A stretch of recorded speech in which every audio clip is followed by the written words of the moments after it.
Merci, Monsieur le Président. Je voudrais...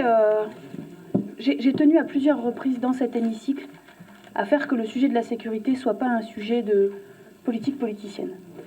C'est tellement le cas que nous avons, Monsieur le Président de la Province Sud, voté votre plan à la Province Sud, parce qu'il y avait dedans un certain nombre de mesures concrètes et que nous avons adhéré à ça. Nous avons considéré que c'était insuffisant, que c'était incomplet, mais en tout cas, ça méritait d'exister. Là, je vais vous dire très franchement, et je vais vous parler avec le cœur, je suis vraiment très inquiète de ce plan. Pourquoi ? Parce que, finalement, j'ai peur d'une chose, j'ai peur que les délinquants lisent le plan. Et qu'ils découvrent quoi ? Eh bien, ils découvrent que la Nouvelle-Calédonie n'a à proposer en face de la situation, je la rappelle rapidement, mais la Nouvelle-Calédonie, c'est un cambriolage toutes les 2 heures, c'est un vol de voiture toutes les 6 heures, c'est une agression physique toutes les 4 heures, et qu'en face de ça, eh bien nous, les élus du Congrès, nous proposions d'engager un benchmarking, action 14, de construire un plan de com, action 16, de mettre en place une charte pour le partage d'informations, action 8, ou de soutenir et de protéger l'artisanat local, action 135, j'en passe et des meilleurs. Alors oui, vraiment, je vais vous dire, j'espère une chose, c'est que les délinquants ne liront pas ça. Et Monsieur Michel, vous nous disiez qu'il fallait faire des propositions concrètes. Alors nous en avons fait, et un certain nombre.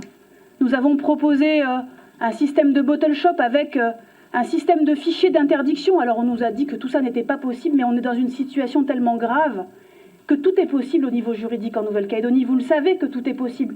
On a tout fait sur le plan juridique, on a étiré le droit dans tous les sens. Ne me dites pas qu'il n'est pas possible de faire un fichier pour les personnes qui ont commis des délits sous l'emprise de l'alcool pour leur interdire d'acheter de l'alcool. En ce qui concerne les barrages, il ne s'agit pas de faire des barrages pour bloquer les voitures. Vous avez voté ici, nous avons voté ici, sous l'impulsion de la membre du gouvernement en charge de la sécurité routière, la mise en place du dispositif LAPI pour les plaques, pour reconnaître les plaques d'immatriculation.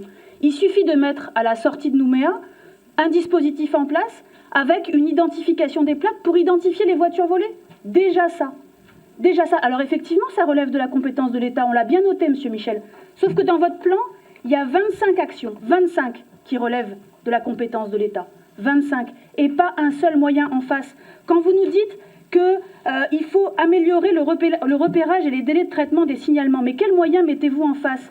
Solliciter la création de postes de travailleurs sociaux au commissariat et en gendarmerie. Mais quels moyens, Monsieur Michel, concrètement ? Ce que les Calédoniens attendent aujourd'hui, parce que les Calédoniens, ils ont peur de faire que leurs enfants rentrent chez eux le soir, ils ont peur de sortir le soir. C'est ça la situation aujourd'hui. Les Calédoniens, ils attendent 2 choses.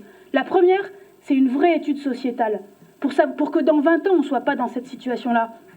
Pour que le mal-être de la jeunesse calédonienne, il soit traité. Cette étude sociétale, il faut la faire. Et je rejoins dans ce sens les élus indépendantistes. D'ailleurs, je souligne, parce que c'est nécessaire de le faire, que tous les élus indépendantistes se sont positionnés pour dénoncer cette situation de violence. En particulier, il y a eu des communiqués du PALICA, des communiqués du FLNKS, une intervention extrêmement forte du maire de Canala pour dénoncer ces faits de violence. Et je veux dire sur ce sujet-là qu'il faut que nous soyons tous ensemble. Mais Monsieur Michel, vous êtes tellement conscient de l'insuffisance et de la médiocrité de ce plan que vous avez vous-même proposé des mesures, des nouvelles mesures, parce que vous dites, oulala, si on en reste là, c'est un peu limite. C'est un peu limite. Donc ce que nous attendons, ce qu'attendent les Calédoniens, c'est 2 choses. Cette prévention, cette analyse sociétale, ça c'est la première chose. Et la seconde chose, c'est des actions concrètes. Maintenant, qu'est-ce qu'on fait maintenant ? C'est quoi le plan ? J'ai demandé en commission à Monsieur Germain la priorisation, la budgétisation. Concrètement, Monsieur Germain, en 2018, c'est quoi le plan pour arrêter la délinquance ? Mais vous avez été incapable de me répondre. Vous m'avez renvoyé à l'AS16, vous m'avez renvoyé à tout un tas de choses. Je ne sais pas quelles sont les 10 mesures qui, cette année, vont être mises en place et combien ça va coûter. Je ne sais pas. Je suis élu du Congrès, je suis incapable de répondre à cette question. Mais vous croyez vraiment que c'est comme ça qu'on va arrêter la délinquance en Nouvelle-Calédonie, Monsieur Germain ? Vraiment, vous croyez ça ? Je vous remercie. Merci, Madame Backès. Monsieur le Président du Gouvernement, vous avez la parole.